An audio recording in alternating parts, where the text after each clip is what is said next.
Neon transformers must have their low and high voltage terminals covered with insulating caps or enclosures. This is essential to prevent accidental contact and electric shock. Moving on to multi-outlet assemblies, the electrical code requires that they be secured. The purpose is to prevent them from being pulled loose, which could damage cords and plugs. These assemblies can be secured to the floor using screws or zip ties, but ensure the floor is accessible and doesn't create a new hazard. Now let's talk about equipment cords. Equipment cords supplying power to equipment should not be secured. The reason for this is to prevent damage to the equipment if the cord is accidentally pulled. As for display and demo equipment cords, these cords can be secured if they are not subject to frequent movement or adjustment. You can secure them to the floor or a wall using zip ties or Velcro straps. Lastly, regarding extension cords, the electrical code allows their use for displays if they are rated for the intended use and are not damaged or overloaded. Importantly, these cords should be secured to the floor or walls to prevent tripping hazards and damage to the cord itself. When working with electrical installations, adherence to the National Electrical Code, or NEC, is crucial. The NEC provides comprehensive guidelines for safe electrical practices. For neon transformers, ensure that all exposed terminals are properly insulated. This often involves using insulating caps or enclosures specifically designed for this purpose. Regularly inspect these covers for any signs of damage or wear. When securing multi-outlet assemblies, consider the environment in which they are used. In high-traffic areas, more robust securing methods, such as screws, may be necessary. In less demanding environments, zip ties or Velcro straps can suffice. However, always ensure that the method used is adequate to prevent the assembly from being easily dislodged. Equipment cords, as mentioned earlier, should not be secured to allow for movement and to prevent damage to the equipment. This is particularly important for equipment that may need to be repositioned frequently. Securing the cord could create strain on the connection points and potentially lead to electrical hazards. For display and demo equipment cords, a balance must be struck between safety and functionality. If the equipment is stationary or only moved occasionally, securing the cords can help prevent tripping hazards and damage. However, if the equipment is frequently adjusted, securing the cords may not be practical. In such cases, consider using cord management techniques to keep the cords organized and out of the way. When using extension cords for displays, it's essential to select cords that are rated for the intended use.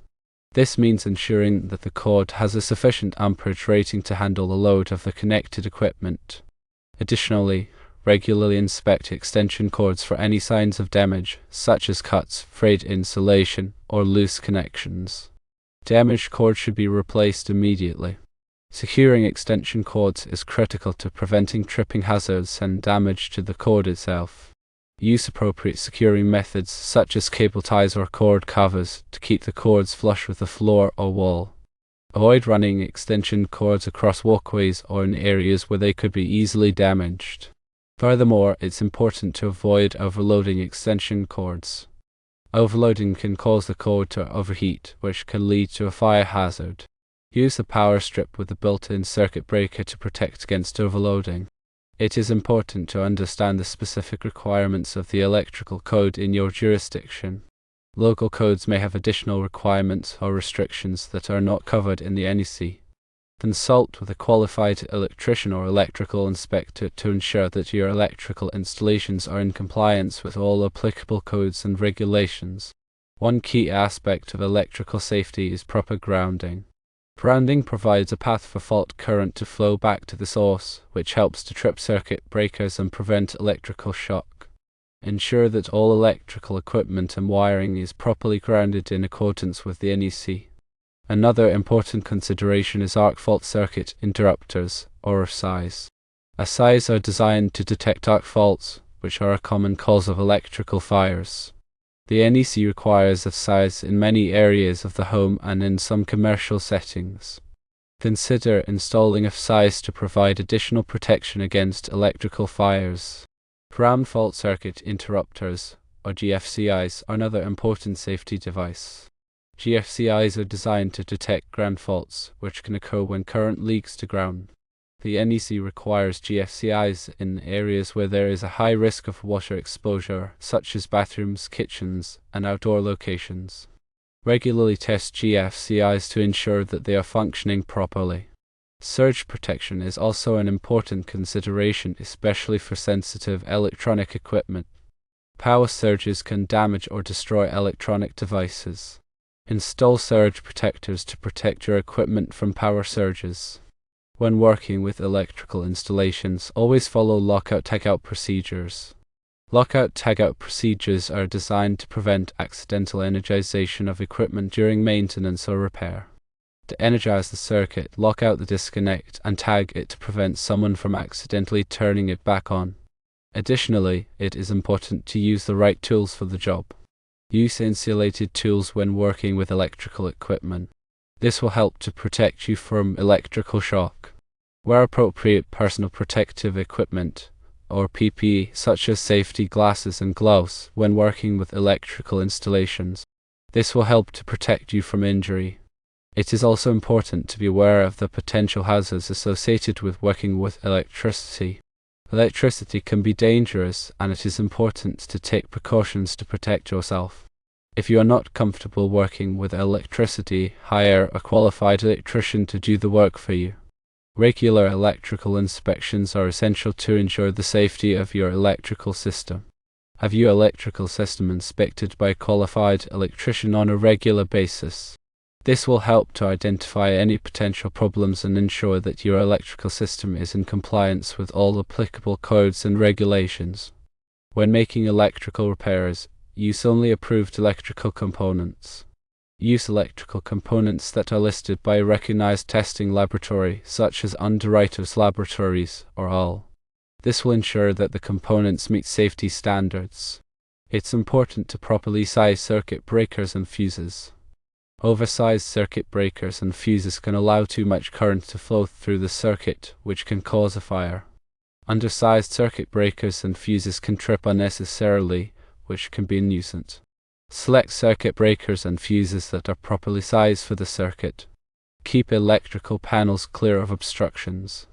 The electrical panel should be easily accessible in case of an emergency. Do not block electrical panels with furniture or other objects. Educate yourself and others about electrical safety. Teach children about the dangers of electricity. Make sure that everyone in your home or workplace knows how to use electrical equipment safely. Follow all safety precautions when working with electricity. Electricity can be dangerous, but if you follow safety precautions, you can minimize the risk of injury. By adhering to these guidelines and consulting with qualified professionals, you can ensure safe and code-compliant electrical installations in retail and other commercial settings. Let's delve a bit deeper into some specific aspects, starting with neon transformers. Neon transformers often operate at very high voltages, sometimes several thousand volts. This high voltage is necessary to ignite the neon gas within the sign. Because of this high voltage, it is imperative that all terminals and connections are properly insulated to prevent accidental contact. In addition to insulating caps and enclosures, consider using a potting compound to further protect the connections. A potting compound is a resin that is poured around the connections to encapsulate them and provide a robust, waterproof seal. The NEC provides specific requirements for the installation of neon signs and outline lighting in Article 600. Be sure to consult this article for detailed guidance on wiring, grounding, and other current protection requirements. Now, let's talk more about multi-outlet assemblies. These devices, also known as power strips or surge protectors, are commonly used to provide multiple outlets from a single power source. While they offer convenience, they can also pose a safety hazard if not properly installed and used. As we mentioned before, securing these assemblies is crucial to prevent them from being pulled loose and damaging cords and plugs. However, there are other important considerations as well. Firstly, make sure that the multi-outlet assembly is rated for the intended use. This means that it should have a sufficient amperage rating to handle the combined load of all the connected devices. Overloading a multi-outlet assembly can cause it to overheat and potentially start a fire. Secondly, avoid daisy chaining multi-outlet assemblies together. Daisy chaining occurs when one multi-outlet assembly is plugged into another, which can create a dangerous overload situation. Instead, use a single multi-outlet assembly with a sufficient number of outlets. Thirdly, inspect multi-outlet assemblies regularly for any signs of damage, such as cracks, frayed cords, or loose connections. Damaged assemblies should be replaced immediately. With respect to equipment cords, it's important to differentiate between different types of equipment. Stationary equipment, such as refrigerators or display cases, typically have dedicated power cords that are not intended to be moved frequently. These cords should be properly supported and protected from damage. On the other hand, portable equipment, such as power tools or demo equipment, often have cords that are subject to frequent movement and adjustment. These cords should be flexible and durable to withstand the wear and tear of regular use. As we discussed earlier, securing equipment cords can be problematic because it can restrict movement and potentially damage the equipment if the cord is pulled. However, there are some situations where securing equipment cords may be necessary. For example, if the cord runs across a walkway or in an area where it could be easily tripped over, securing it to the floor or wall can help prevent accidents. In these cases, use cable ties or cord covers to secure the cord in a way that does not restrict movement or put strain on the connections. Extension cords are a common source of electrical hazards, especially in retail settings where temporary displays and equipment setups are frequent.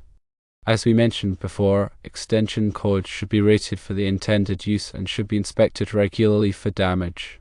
However, there are other important considerations as well. Firstly, avoid using extension cords as a permanent wiring solution. If you need a permanent outlet in a particular location, have a qualified electrician install one. Secondly, use the shortest extension cord possible to minimize the risk of tripping hazards and voltage drop.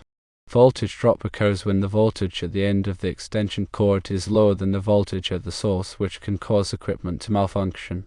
Thirdly, avoid running extension cords through doorways or under carpets, where they could be damaged or create a tripping hazard. Instead, run the cord along the wall or ceiling, using cable ties or cord covers to secure it. It's also important to be aware of the limitations of extension cords. Extension cords are typically not rated for outdoor use and should not be used in wet or damp locations. Additionally, extension cords should not be used to power high amperage appliances, such as space heaters or air conditioners, as this can overload the cord and create a fire hazard. To reiterate, proper electrical safety is paramount in any retail environment. A proactive approach can prevent fires, shocks, and other electrical hazards. Ensure that all electrical work is performed by qualified professionals, and that all installations comply with the NEC and local electrical codes. Regular inspections, maintenance, and employee training are essential to maintaining a safe electrical system. By prioritizing electrical safety, you can protect your employees, customers, and property from the dangers of electricity.